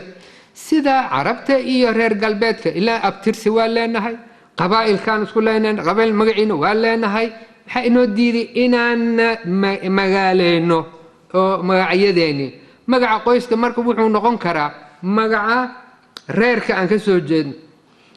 ama wuxuu noqon karaa abtirsiga nin walba abtirsi uu leeyahay hal magac oo qariib ah oo yacni aanan badnayn bixsashadiisii in la soo qaado oo maaragtay ku darsada ama naanees fiican inuu yeesho waa xalismi lahayd arrintan مثلا هذا فيري مقعيدان سدحدان مقع محمد إبراهيم ورسمه أحمد محمد محمود يا واي محمود عبد الله عيسى يا واي ما كسكرنا وبدين محمد عبد الله عيسى وابوحة لكن هدي كان هراء أنكر هذا محمد إبراهيم ورسمه هدراوي نعم الميريان وفهم هاي أحمد محمد محمود سيلايو أداني هذا ولا فهم هاي محمد عبد الله عيسى سانقب وعلى فهمه marka aragnaanaystaas hadii la wanaajiyo yani waxa way dadka waa ka soocaysa si fudud ayaa maartay lagu tilmaansanaya ilmaha xataa aad siin kartaa marka si oo wiilka iyo adiga isku maartay mid aanun u noqonin waa in saddex magac aan yeelanaa magacaagi magaca aabaha iyo kan qoyska marka ani tolo ahaan waxaan soo jeedin inta ka horna waa idin sheegay xalee faaduma مثلا aadan xanaftire abtirsan ka soo bixi xanaftire dirwaay ali xuseen makan ahmed maxamed ciida gale maxamed aadan celi jaamac faarax talareer xasan eedan geeda fadl geeda fade suufi aweys gudmane ma haddaba qabiil waa sheegnaaye waan isku leenahay hadii la sheego maxaa noo diiday habkan haddaan yeelno waxay noqonaysaa hal dhagax afar shimbir ku dil maxay tahay waxa waaye midda koowaad magacyadii su'akaa ayaa kala baxaya tan labaad magacyadii oo nala siiyey sarneemyadii ayaa maartay waxay noqonayaan meesha ka baxaya tan kale marka saddexaad waxay tahay naanisyadii xumaa ayaa meesha ka baxaya inta lagu dhihi laaf qalooci waxaas ah naanisto fiican sameeyso tan afraad waxay tahay waxa caadi noqonaya magacyada qabaa'ilka oo hadda bariyahan banaanka la soo dhigay awal waa la qarinaay waana la isticmaalay 60 sano dawlad aan qabiil ku dhisnaan ma jirin mana la sheegayo oo mamnuuc ah hadda waxa waaye annaga kama muuqana baarlamaanka aniga waan ka maqanahay waaye qabaa'ilkii banaanka la soo dhigay marka ani arrintan waxaan u jeedaa inay tahay wax oo afkishay lagu yiraahdo positive wax faa'iido leh in la sheego waa laga xiisa beeli doonaa goordhow aad arki doontaan maartay sheegida qarqariska waxa la qariya ayaa maartay sida carabta ay tiraa wixii la qariya ayaa maartay kullu mamnuuc marghuub wixii la reebaba ayaa aad loo jecel yahay marka hadii qabiilkan la sheego wuxuu noqonayaa qabiilkii wax caadi uu noqonayaa sida quraanka uu sheegayana wuxuu noqonayaa waxaan isku aqoonsano li taarafu li taqatalu maaha waa inaan isku aqoonsano sida quraanku sheegay in qabiilkiisaas yeelo marka waa ku dheeraaday raali ahaada in wixii su'aalo ah ani luqadda ama afka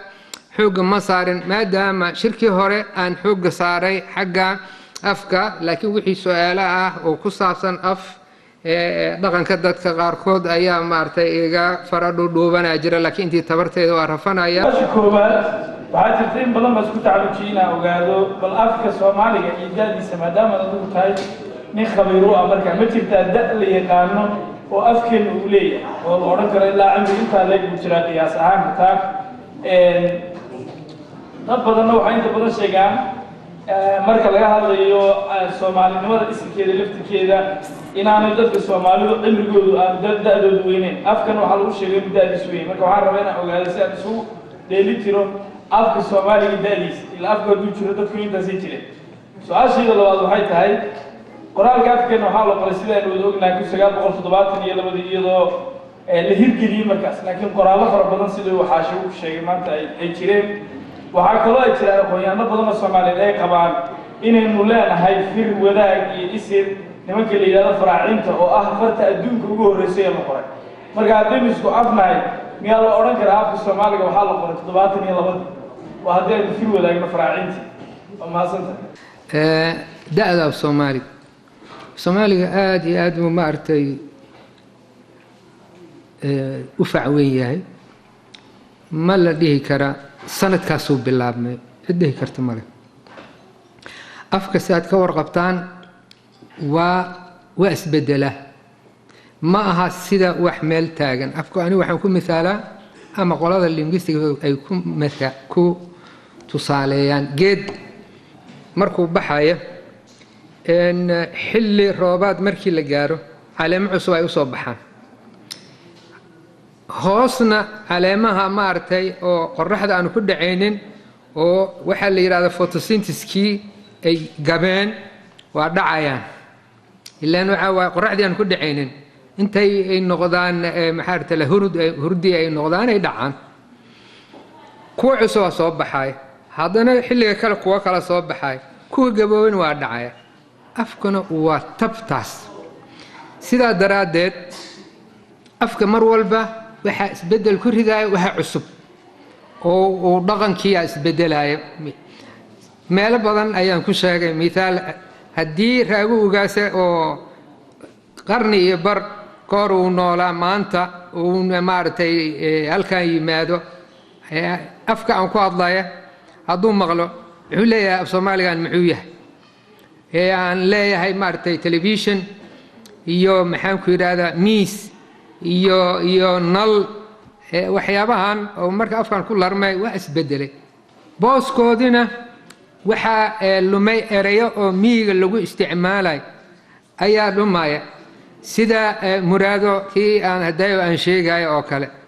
ma laha wax oo lisu qalaayo nin dembi gale ereygaas maca dhaqankiisana waa dhumaya marka waxaan lumaya waxna ku soo darmaya ayaa afkii isbedel u keenaya marka taas ayaa maaragtay keenaysa inaan la ogaan karin marka af soomaali goorma af soomaali la yiri lama hayo ereyga soomaali marka ugu horeysa waa 1400 iyo dhowr sano ayaa qoraal meel lagu arkay soomaali ka hor lama hayo marka mala awaal ayay tahay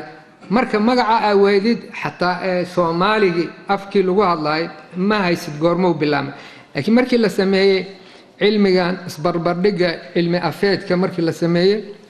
in soomaaligu uu qadiim yahay ilaa 3000 sano ma aragtay ay niman Soomaalidu waa wax dad soo hayaamay oo ka yimid meelo kala duwan ka yimid ayaa lagu qiyaasaa kala baxoodii Soomaalina ma ahayn markii Oromada iyo Randiile iyo qolooyin badan ay isku jireen hal afay ahaayeen marka gooni markay u baxeen ayaa hal qoys uu noqday Soomaaligi oo gooni u baxay sidiisu marka uu go'ay oo maartay uu sameeyay waxa la yiraahdo tatawur uu sameeyay isu bedelay daama hayna tan faraacinada aad sheegaysay af Soomaaliga iyo afka faraacinada anagu linguista ahaan يعني af Soomaali ma aha laakiin dad oo maartay dhinacaas kor wax ay ka eegayaan ama ereyo ay arkeen Soomaali waaye oo iska caatifa laakiin scientific ma aha cilmiyeysan soomaaliga iyo faraacinada waxay kala yihiin laba bax. waxaa la yidhahdaa afafka kushitig ayuu soomaaliga ka mid yahay, faraacinadana afafka waxaa la yidhahdaa faraacinadii hore oo sida afafka berbera, afafka omotic, afafka jadig, kuwaanoo dhan waxaa laysku yidhaahdaa afafka xamito semitic xam. semiticna waa gaar, marka waa bax oo asla dhalatay ayaa maaragtay afka masaarida hore iyo af soomaaliga waa bahwadaag, laakiin hal bah ma wada aha.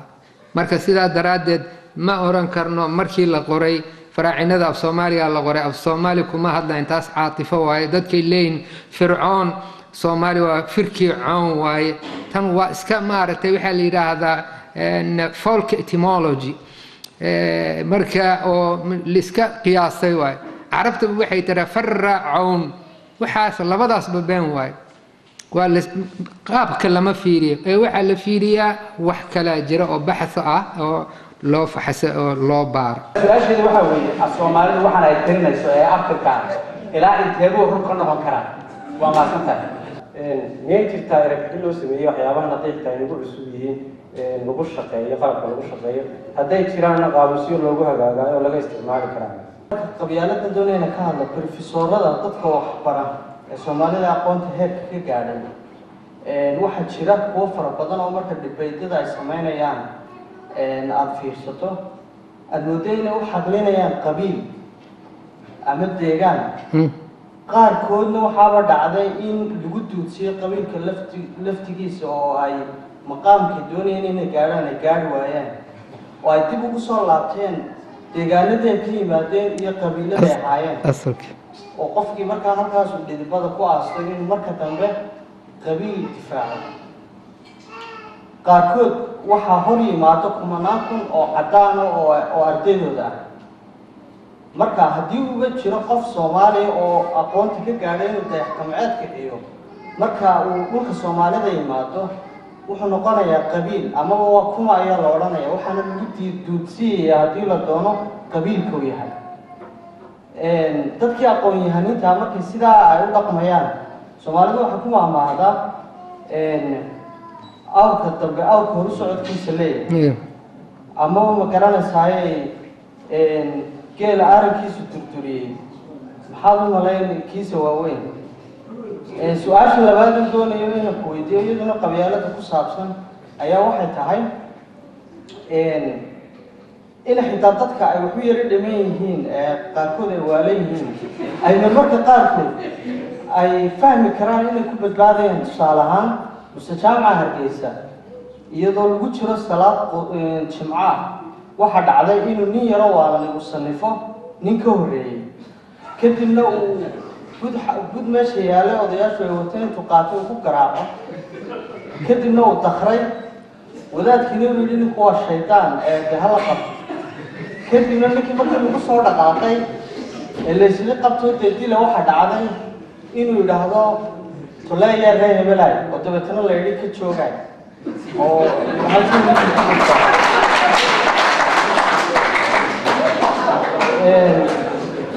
marka dadkii waa laasaasay u garanayaan xitaa qabyaalada in lagu badbaadi karo. Sheekh Cali, abtirsiga waa ani buugaan ka qoray, waa mowduuc aada u ballaaran aan halkan hadda ka jawaabi karin. abtirsiga af soomaaliga laakiin isagoo kooban waa wax la isku rakabay. waxaad arkaysaa abtirsiga soomaalida 3 lakab ayuu leeyahay. kor waxaad arkaysaa caqiil binu abi aalib ilaa soomaali laga gaaro, soomaali ilaa laga gaaro 10 waxaad arkaysaa magacyo oo maaragtay aan soomaali aanan ahayn. haddana 30ka dambe qaybta dambena waxaad arkaysaa magacyo cabdullaahi maxamed faarax ayaad arkaysaa. kuwa dhexe waa magac aan soomaali aan ahayn walaa carabi aan ahayn, maaragtay oo wada taqaaniin markii aad leedahay wacbuudan ama aad leedahay kombe ama aad leedahay yani magacyo soomaali aan la garanayn. marka waa wax la isku rakabay.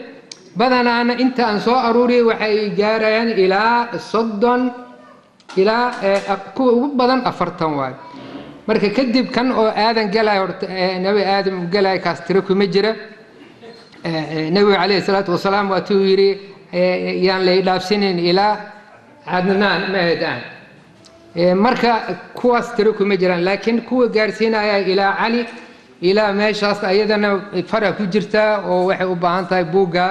hadduu goordhow soo baxay insha allah ayaad ka bogsin kartaa abtirsigaas ma aha wax oo maaragtay rasmi ah ma aha qolo walba waxaas waa leeyihiin axmed wuxuu yidhi erey bixinna waa la sameeyey laakiin ma wada dhamma markii af soomaaliga la qoray maxaan ku yidhahda guddiga af soomaaliga waxay sameeyeen erey bixinay sameeyeen wasaarad walba erey bixinay samaysay wasaaradda difaaca erey bixinay samaysay caafimaadka waxbarashada waa la aruuriyey iyo maamulka guud iyo erey bixino oo ah maadooyinka sayniska ah geography iyo xisaabta iyo waxaas waa loo sameeyay erey bixino ah waa la sameeyey marka iskoolaadka laga dhigay waa jiraan erey bixinadaas anigu waa aruuriyay wax alla wixii hore loo sameeyey waa aruuriyey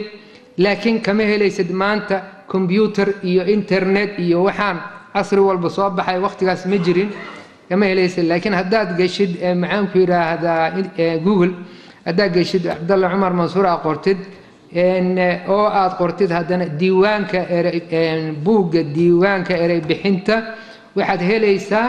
wixii oo aruursan ma qorin aniga wixii aan aruuri waay collection waay marka waa laga yaabaa inuu ereyo qaarkood aad ka heshid laakiin ha sugin maanta kuwa casriga laptop iyo kama helaysid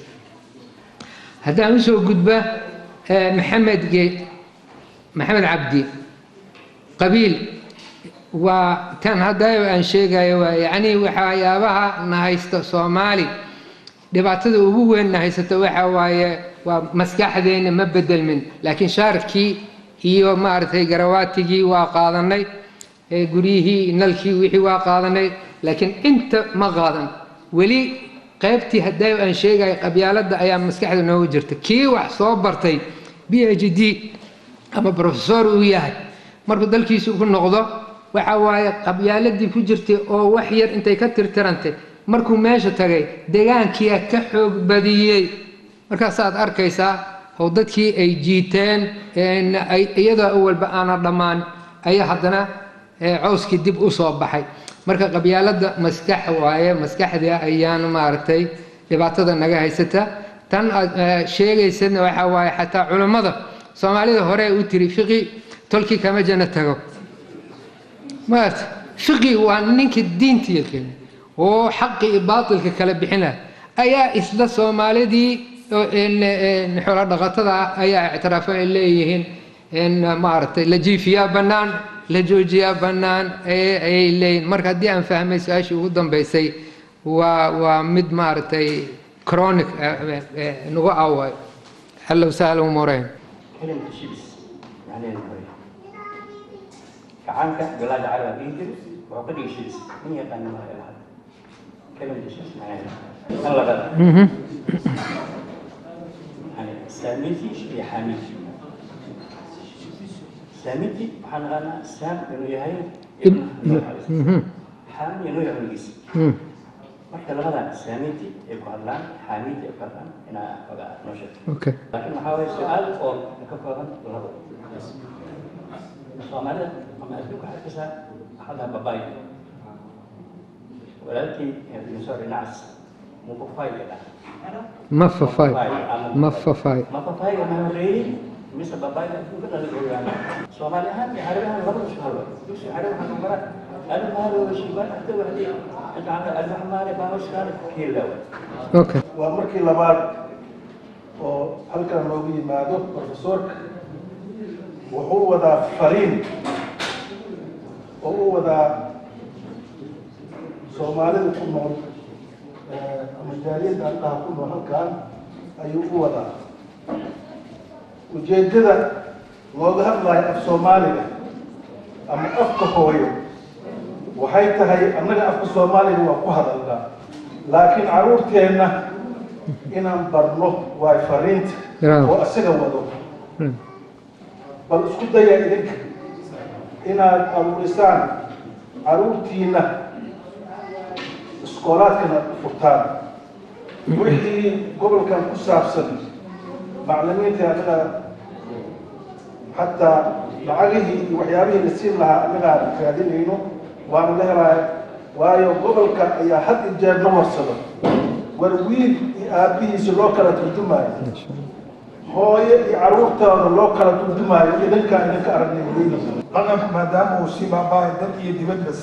seebaan ku badbaadin karnaa dhaqankeena suuban ee Soomaaliyeed aad u boobsiyo saalim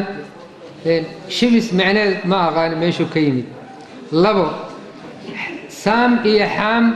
waa ilmihii nuux iyo yaafid saddexdoodii marka saam waxa ku hadla ama faraciisi waxa la yiraahdaa carabta iyo banu israa'iil oo walaalaha ahaayeen afsaamay ku hadlayaan xaam waxay yihiin masaaridii hore soomaalida kushiitigada berbera dadka la yiraahdo tuareg iyo meelaha ay degaan kuwaas ayaa faraca ay ka dambeeyaan tan aad tiri mafafaay meeshuu ka yimid ma aqaani taas cilmi mali alif la kordhaway alif hoos dhaway waxaa tarjumay la yiraahdaa allahu yaclam yuusuf kowneyn ayaa maaragtay alif la kordhaway oo soomaali lahjad kastaba ha ahaatee isku mid alif la kordhaway alif la hoos dhaway alif hoos dhaway taas waa ka baxay tan dhaqanka saan uga baxaynaa ninka ugu dambeeyey sida keliya aan looga bixi karo waxa waaye mas-uul koowaad waa hooyada in maaragtay ay ilmaha af soomaali guriga kula hadasho aabbahana gacan ku siiyo la baro guriyaa lagu bari karaa ma aha iskool keliya iskoolkana waa dhammaystir waay guriga waa in lagu qoraa sida dadka qaarkood knowledge in guriga lagu qoro oo lagu khasbo inuu ku hadlo af soomaali lagula hadlo hooyada taasaa maarka